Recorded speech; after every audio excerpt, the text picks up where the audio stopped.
আমাদের সার্বভৌমত্ব, আমাদের স্বাধীনতার সার্বভৌমত্ব রক্ষার নেতৃত্বে বেগম খালেদা জিয়ার আত্মার মাগফিরাত কামনা করছি এবং দেশনেত্রী বেগম খালেদা জিয়ার আজকে উপলক্ষে আজকের এই দোয়া মাহফিলে যারা আয়োজন করেছেন কিশোরগঞ্জ সংসদকে ধন্যবাদ জানাচ্ছি। উপস্থিত রয়েছেন এই এলাকার শ্রদ্ধেয় মুরব্বিয়ান, কিশোরগঞ্জ সংসদের সাথে জড়িত বিভিন্ন পর্যায়ের কর্মকর্তাবৃন্দ, উপস্থিত রয়েছেন আমাদের বাংলাদেশ জাতীয়তাবাদী দলের আমাদের এই খিলগা থানার অন্তর্গত এবং এই ওয়ার্ডের বিভিন্ন পর্যায়ের নেতৃবৃন্দ। সময় স্বল্পতার জন্য যেহেতু মাগরিবের নামাজ আমি একটা মসজিদে পড়তে যাব, সেই জন্য আমি সবার নাম বলতে পারছি না বলে আপনাদের প্রতি আমি দুঃখ প্রকাশ করছি, ক্ষমা চাচ্ছি। আমার সামনে রেলের কিছু আমাদের নেতৃবৃন্দ উপস্থিত রয়েছেন, সবাইকে আমি ধন্যবাদ জানাই।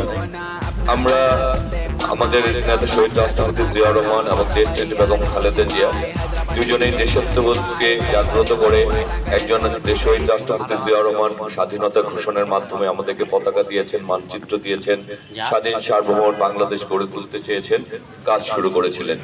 আমরা আধিপত্যবাদের শক্তির থেকে মুক্ত হতে চেয়েছিলাম। আমার নেতাও শহীদ রাষ্ট্রপতি জিয়াউর রহমান সেই আধিপত্যবাদ শক্তির থেকে মুক্ত হতে চেয়েছিলেন বলেই তাকে পরিকল্পিতভাবে হত্যার মাধ্যমে আমাদের সেই বাংলাদেশকে উন্নয়নের বাংলাদেশকে সেই বাধাগ্রস্ত করতে চেয়েছিলেন। তারা আবার একটি আধিপত্য বাংলাদেশ যাতে একটি বড় রাষ্ট্রে প্রতিষ্ঠিত হয় সেই ব্যবস্থা করতে চেয়েছিলেন।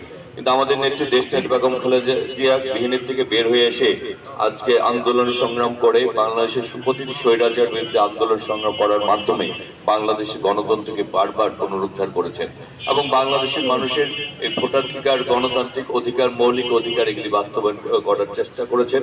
সেই জন্য তিনি স্বামী হারিয়েছেন, গৃহ হারিয়েছেন, সন্তান হারিয়েছেন, এক সন্তানকে নির্বাসনে দিয়েছেন, নিজে মামলা খেয়েছেন, তারপরে বিনা চিকিৎসা অসুস্থ হয়ে তিনি আস্তে আস্তে তাকে মৃত্যুর কোলে আজকে ঝরে পড়তে হয়েছে।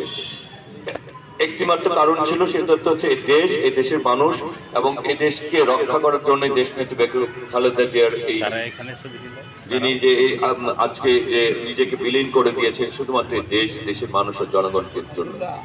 আমাদের নেতা বিএনপি ভারপ্রাপ্ত চেয়ারম্যান জনাব তারেক রহমান বলেছেন তিনি তার বাবা, তিনি তার মা, তার ভাইয়ের যে স্বপ্নের বাংলাদেশ, এই দেশের মানুষ যে আগামীর বাংলাদেশকে দেখতে চান সেটি বাস্তবায়ন করার জন্য তিনি পরিকল্পনা নিয়ে এসেছেন।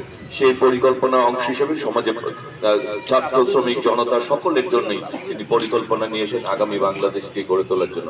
তার ধারাবাহিকতা আমরা এই এলাকায় আজকে জাতীয়তাবাদী দল ধানের শীষকে আমাকে প্রার্থী করা হয়েছে এবং এর মূল লক্ষ্যই হচ্ছে যে প্রতিনিধি নির্বাচনের মাধ্যমে, আপনাদের ভোটের মাধ্যমে যদি আমরা প্রতিনিধি নির্বাচিত হতে পারি, আমরা এলাকার